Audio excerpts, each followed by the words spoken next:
ശ്രീ ഗുരുഭ്യോ നമ. ജ്യോതിഷ തീർത്ഥം എന്ന ചാനലിലേക്ക് എല്ലാവർക്കും സ്വാഗതം.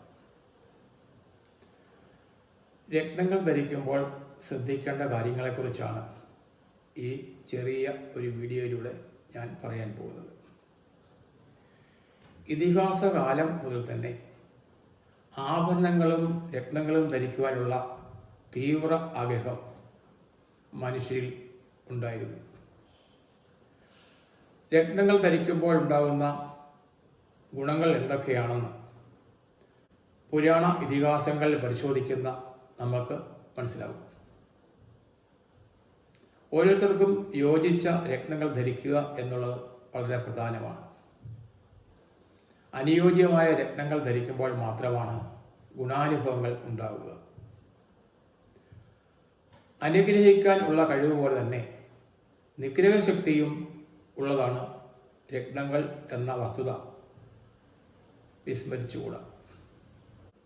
മെച്ചപ്പെട്ട ആരോഗ്യം, ഐശ്വര്യം, കർമ്മരംഗത്ത് വിജയം, സാമ്പത്തികമായ ഉയർച്ച, ദീർഘ മാംഗല്യം, രോഗദുരിത ശമനം, സന്താന സമ്പത്ത്, ഇതെല്ലാം അനുയോജ്യമായ രത്നങ്ങൾ ധരിക്കുന്നതിലൂടെ നമ്മൾക്ക് നേടിയെടുക്കാവുന്നതാണ്. സാധാരണയായി രത്നങ്ങൾ ധരിക്കുന്നതിന് 3 രീതികൾ ആണ് സ്വീകരിക്കാറുള്ളത്. ജനിച്ച മാസത്തെ അടിസ്ഥാനമാക്കിയും ജനിച്ച നക്ഷത്രത്തെ അടിസ്ഥാനമാക്കിയും ജനിച്ച സമയത്തെ ഗ്രഹനിലയെ അടിസ്ഥാനമാക്കിയും രത്നങ്ങൾ തിരഞ്ഞെടുക്കുന്ന രീതി നിലവിലുണ്ട്. ജനിച്ച സമയത്തെ ഗ്രഹനിലയെ അടിസ്ഥാനമാക്കി രത്നങ്ങൾ തിരഞ്ഞെടുക്കുന്നതാവും കൂടുതൽ അഭികാമ്യം എന്ന് എനിക്ക് തോന്നുന്നു. ജനിച്ച സമയത്ത് ഗ്രഹനിലയിലെ രത്നാധിപൻ, ചന്ദ്രരത്നാധിപൻ, 9ാം ഭാവാധിപൻ, ഇവരിൽ ഏറ്റവും ബലവാനും ഇഷ്ടഭാവസ്ഥിതനുമായ ഗ്രഹത്തിൻ്റെ രത്നമാണ് ധരിക്കേണ്ടത്. ഇങ്ങനെ ധരിക്കുമ്പോൾ മാത്രമേ അനുഭവ ഗുണം ഉണ്ടാവുകയുള്ളൂ. ഒരു രത്നം നമ്മൾ ധരിക്കുന്നത് ജന്മരത്നാധിപൻ്റെ അഥവാ ചന്ദ്രലഗ്നാധിപൻ്റെ രത്നമാണെങ്കിലും ഗ്രഹനിലയിലെ ലഗ്നാധിപൻ്റെ രത്നമാണെങ്കിലും അതിനെ നമ്മൾ ജന്മരത്നം എന്ന് വിളിക്കും. ജനിച്ച ഗ്രഹനിലയിലെ 9ാം ഭാവാധിപൻ്റെ രത്നമാണ് ധരിക്കുന്നതെങ്കിൽ അതിനെ ഭാഗ്യരത്നം എന്നും വിളിക്കും. ഈ രത്നങ്ങൾക്ക് ഗുണാനുഭവങ്ങൾ തരുവാൻ കഴിവുള്ളതുപോലെ തന്നെ ദോഷാനുഭവങ്ങളും തരാനുള്ള കഴിവുണ്ട് എന്ന വസ്തുത നമ്മൾ എപ്പോഴും ഓർക്കേണ്ടതാണ്.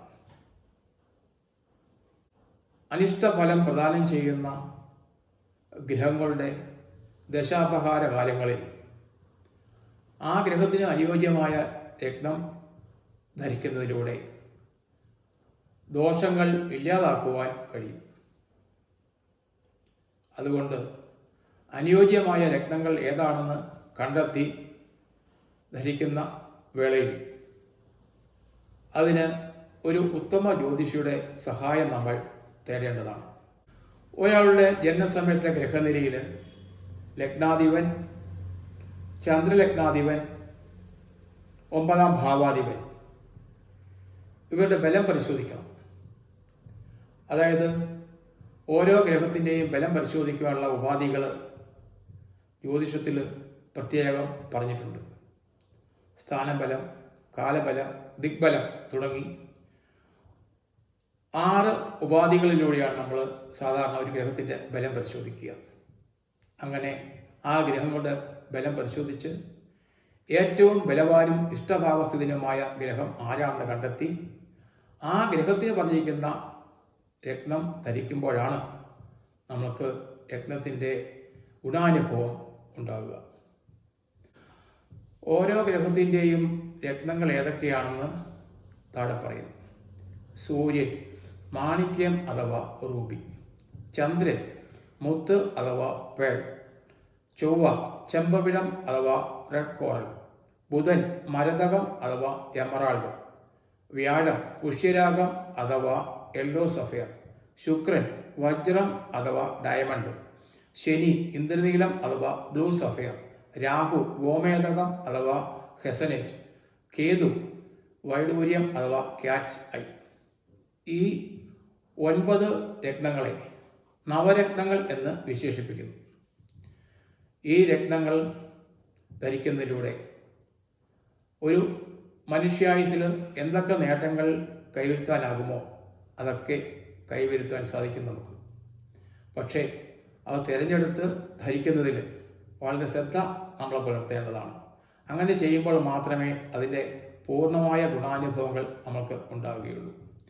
സാധാരണ രത്നം ധരിക്കുന്നത് മോതിരത്തിലോ ലോക്കറ്റിലോ രത്നങ്ങൾ ഉറപ്പിച്ച് ധരിക്കുകയാണ്. അങ്ങനെ ചെയ്യുമ്പോൾ ഈ രത്നങ്ങളിലൂടെ കടന്നു വരുന്ന സൂര്യകിരണങ്ങൾ തടസ്സം കൂടാതെ നമ്മുടെ ശരീരത്തിൽ പതിക്കുവാൻ പ്രത്യേകം ശ്രദ്ധിക്കേണ്ടതാണ്. അങ്ങനെ തടസ്സം കൂടാതെ സൂര്യരശ്മികൾ രത്നത്തിലൂടെ കടന്നു വന്ന് നമ്മുടെ ശരീരത്തിൽ പതിക്കുമ്പോൾ മാത്രമാണ് ആ രത്നങ്ങളുടെ ഗുണാനുഭവങ്ങൾ നമ്മളിൽ ഉണ്ടാവുകയുള്ളൂ. അതുകൊണ്ട് ലോക്കറ്റിൻ്റെയും അതുപോലെ മോതിരത്തിൻ്റെയും അടിഭാഗം പൂർണ്ണമായി മറയ്ക്കാത്ത രീതിയിൽ വേണം ഈ രത്നങ്ങൾ ധരിക്കുവാൻ എന്ന് പ്രത്യേകം ശ്രദ്ധിക്കണം. ഈ വീഡിയോ നിങ്ങൾക്ക് ഉപകാരപ്രദമായെങ്കിൽ സബ്സ്ക്രൈബ് ചെയ്യുക, ഷെയർ ചെയ്യുക. ജ്യോതിഷ സംബന്ധമായ ഏതാവശ്യങ്ങൾക്കും താഴെ കൊടുത്തിരിക്കുന്ന എൻ്റെ വാട്സാപ്പ് നമ്പറിൽ നിങ്ങൾക്ക് ബന്ധപ്പെടാവുന്നതാണ്. നന്ദി, നമസ്കാരം.